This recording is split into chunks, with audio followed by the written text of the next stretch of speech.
काली हवेली। सूरजगढ़ गांव के किनारे स्थित काली हवेली वर्षों से वीरान पड़ी थी। गांव के लोग कहते थे कि वहां अजीब अजीब आवाज़ें आती हैं और जो भी अंदर गया वह वापस नहीं लौटा। यह सुनकर हर कोई हवेली से दूर रहता था। एक दिन शहर से एक परिवार समीर, उनकी पत्नी पूजा और बेटी अनु उस हवेली में रहने आए। समीर ने इसे सस्ती कीमत पर खरीदा था और परिवार नई शुरुआत के लिए उत्साहित था।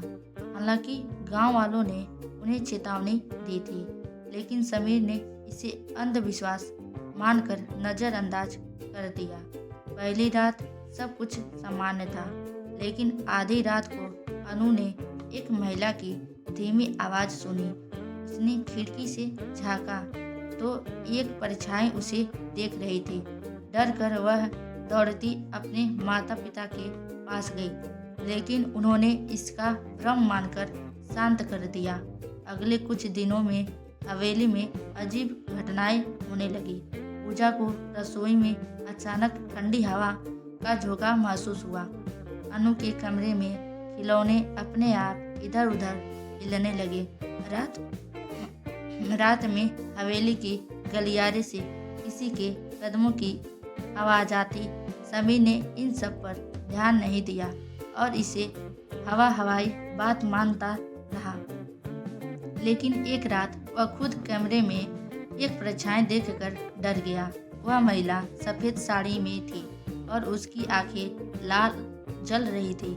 गांव के पुजारी से पूछने पर पता चला कि यह हवेली एक रईस जमींदार की थी, जिसने अपनी पत्नी को बेवफाई की शक में मार डाला।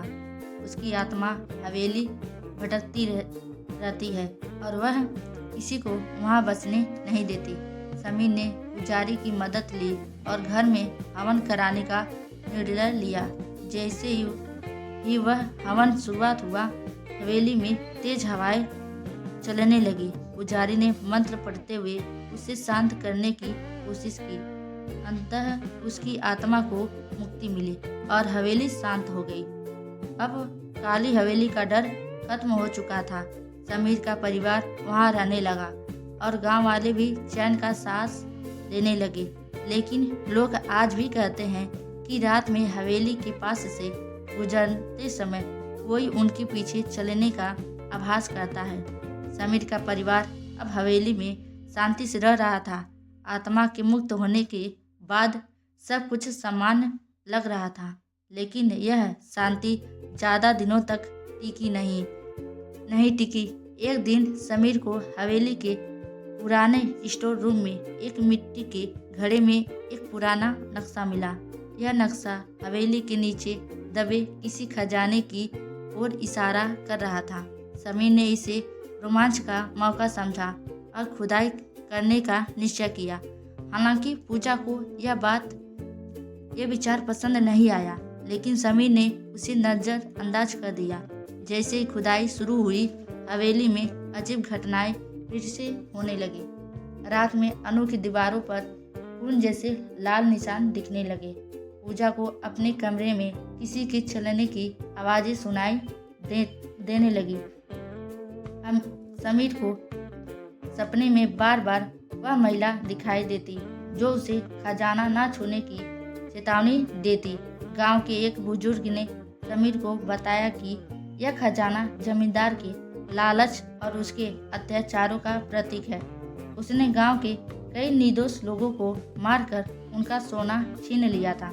जमींदार ने खजाना अपनी हवेली में गुप्त कक्ष में छुपा दिया था, लेकिन मरने के बाद भी उसकी आत्मा खजाने की रखवाली करती रही। खुदाई के दौरान समीर ने एक लोहे के दरवाजे खोज निकाला। जैसे ही उसने दरवाज़ा खोलने की कोशिश की, हवेली में भूकंप जैसा कंपन हुआ। अचानक सफ़ेद साड़ी वाली महिला फिर से प्रकट हो गई, लेकिन इस बार उसका गुस्सा पहले से ज़्यादा खतरनाक था।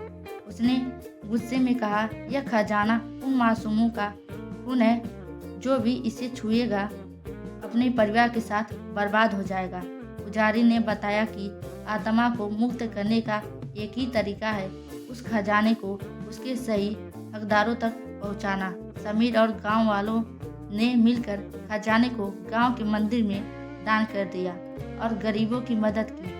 जैसे ही खजाने को मंदिर में रखा गया, आत्मा ने शांति से सभी को धन्यवाद दिया और हवेली से हमेशा के लिए विदा हो गई। लेकिन जाते जाते उसने चेतावनी दी, इस हवेली में अब कोई लालच लेकर ना आए। समीर और उसका परिवार अब हवेली को छोड़कर शहर में बस गए। काली हवेली अब गांव वालों के लिए एक ऐतिहासिक स्थान बन गई, लेकिन लोग आज भी इसे भूतिया जगह मानते हैं।